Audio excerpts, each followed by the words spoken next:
Professor Lai Olurode. Professor Lai Olurode is the former National Commissioner of the Independent National Electoral Commission, INEC. In this interview with DANIEL ANAZIA, he examined the implications of the postponed February 16 presidential and National Assembly elections to today's polls, and the need for INEC to deliver on its mandate. The postponement of last Saturday's presidential and National Assembly elections holding today has continued to generate criticisms from Nigerians. As a former INEC commissioner, what is your take on the issue? The Independent National Electoral Commission, INEC, deserves our sympathy rather than criticisms. It has enough to bite, more than it can deal with. No chief executive of an electoral bureaucracy would knowingly be in the eyes of the storm. Insults, insinuations and damaging remarks, all of which may destroy hard-earned reputations of several decades. Let us concede the benefits of doubts to INEC and wish it the best. The postponement must have been a hard and helpless choice. Yes, it had 4 years to prepare, but don't forget that INEC isn't completely independent of national, regional and international risk factors, some of which can throw spanners into its preparations, no matter how robust these might have been. The imponderables and unknown risk factors can be intimidating. Do you agree with the reasons given by its chairman, Professor Mahmoud Yakubu, for the postponement, especially logistics? Logistics has a wide range of meanings. It is all-encompassing. It could be failure to get ballot papers printed on schedule or deliver election materials to the polling units. It shouldn't be about configuring the card readers. There was enough time to have accomplished that. Could it be about recruitment or training of ad hoc staff? Without being specific, it is difficult to assess the veracity of the ostensible reasons. It is also not feasible to determine the culpability of INEC or other stakeholders in the logistic logjam and fiasco. Could there have been an order from above?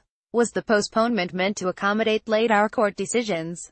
We may have to await Yakubu's memoirs to decipher the truth.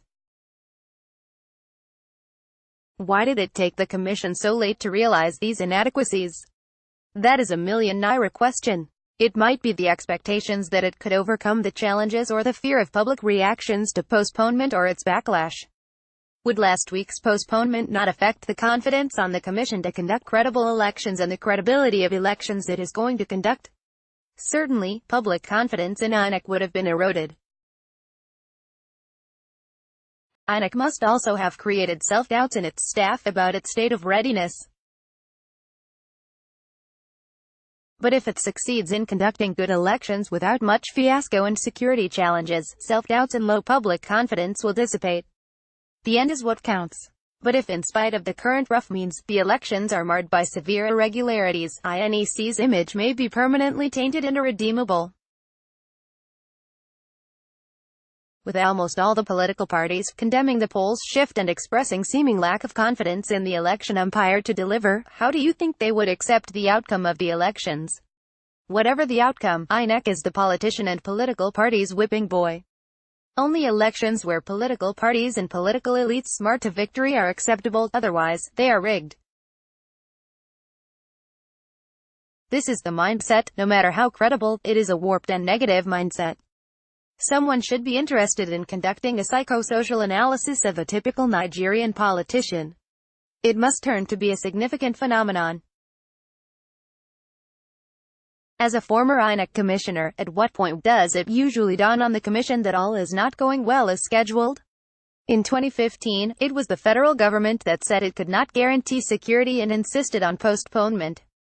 INEC then had no room for maneuver. In 2019, it was INEC that postponed on grounds of logistics and whatever other reasons, and the decision to postpone was announced a few hours to the elections. It is difficult to know if postponement was on the table all along. If so, why were we let on as if elections would hold? Why should the electorate come out today to vote in view of what happened last Saturday? Nigerians should better realize that the global path to civilization and development is through democratization. We must not be despondent because of the postponement. INEC itself must have been shattered by the resultant self-doubts which the postponement must have provoked. Personally, I feel good that though the means may be rough, the end will be good. There will be light at the end of the tunnel of Nigeria's electoral process. Being apathetic or disillusioned won't only derail our struggle for freedom. Let us not allow the initial robust enthusiasm to be dampened. We must aim at 70% voter turnout. Eligible voters should come out for 2 reasons. First, it is a civic duty and an expression of citizenship. Second, it is about making choices between the parties and thus participation in the decision-making process. Considering that the polls shift came barely 5 hours to commencement of elections, could it have been a deliberate ploy to reduce participation, especially for voters who had to travel to their places of registration, some of whom may not go back today? INEC couldn't have further added to the ordeal of an average voter. Most electorates suffer to obtain voter cards, and the actual voting experience may be a sad narrative for many. Yes, it may become more expensive for people who would travel to the hometown to vote, but it is worthwhile making the sacrifice. In future, government should think of facilitating such trips through provision of public transportation. Once we are desirous of improvement, we must remain positive and resolute that tomorrow will be better than today. A positive mindset is the answer. During your tenure, did the Commission experience such challenges, and how did it handle it? Of course, every electoral bureaucracy has both common and unique experiences. During Professor Adahiru Jega's time, 3 or so factors fed our interventions. The first is our reliance on science, the accumulated experience of previous commissions. We never sought to reinvent the wheel. Of course, we shared experiences all over the world. All new projects that we did were backed up by rigorous research. Secondly, our national commissioners and the chairman, as well as resident electoral commissioners, fought on logic and ideas about how and why. Our electoral process was research and data-driven. Above all, we were risk-takers. Jega was never scared of playing along with crazy ideas, some boomerang, while others became innovative. He was good at building consensus, using all kinds of means, but he was not a hardliner though, as I had thought. So, both science and discretion were combined to good end. Above all, I think providence was our greatest success factor. What is your advice to Yakubu to weather the current electoral storm? He shouldn't be discouraged by those uncomplimentary remarks. The focus of his commission should be on conducting grade A elections. Once Saturday's Today outing is salutary, all negative opinions previously held would dissipate. The commission may then become celebrated. How can Nigeria overcome the issues of electoral violence, especially by youths, and vote buying? Vote buying and election security are deleterious toxics in our electoral process. Indeed, they are election conundrums. Their overall goal is falsification of the truth-seeking nature of elections. These twin devils have been with us for long. The way out is voter education and the realization that Nigerians should not trade off their freedom to the highest bidder. Otherwise, they remain as slaves forever. Those wishing to exchange money or other consumables for our votes are our enemies who continue to exploit our poverty conditions to their own advantage. We must shun their money and commodities and remain peaceful during elections.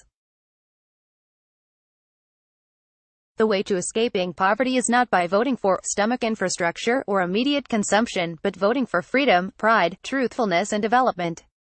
In the past, ordinary Nigerians themselves contributed to the sustenance of political parties. It was the spoils from oil rents that murdered our patriotic zeal and sense of volunteering. We can revive this immense social capital to counter the negative influence of money bags. Given the recent events, has INEC learnt anything from previous elections? Yes, INEC had learnt a lot from previous elections, as it continues to build on the successes. Hiccups and faltering steps in the life of an institution are not signs of failure. These should be a lesson in institutional strengthening and consolidation. Don't forget that this is just our 6th general elections. Progress is being made. By the time of our 10th election, the election environment should be better and everyone would have become frightened by the prospects of democratic reversal. Democracy is after all a continuum. Nigerians must not feel helpless. While planning the 2015 general elections, what were the challenges encountered, given a big country like Nigeria and the size of the electorate, and how did the Commission tackle them? Major challenges were related to logistics, security, training of ad hoc staff and voter education. On logistics, we decentralized and allowed inputs from the bottom of the hierarchy. We knew that a vertical arrangement won't produce the desired results, but a horizontal framework has better prospects of being effective. On security, we simply revived our earlier strategy of Interconsultative Committee on Election Security (ICCES), which had been in place since 2010 through a workshop supported by Friedrich Ebert Stiftung Foundation. Our collaboration with all security agents was superb and robust. We designed a framework for accommodating and facilitating the participation of internally displaced people in the electoral process. Ditto with physically challenged voters. Training of ad hoc staff was professionally handled. It had several challenges, including illegal substitution and abscondment. Our voter education activities were community-focused and culture-centered. We tapped into embedded community assets. There were attacks on INEC facilities ahead of the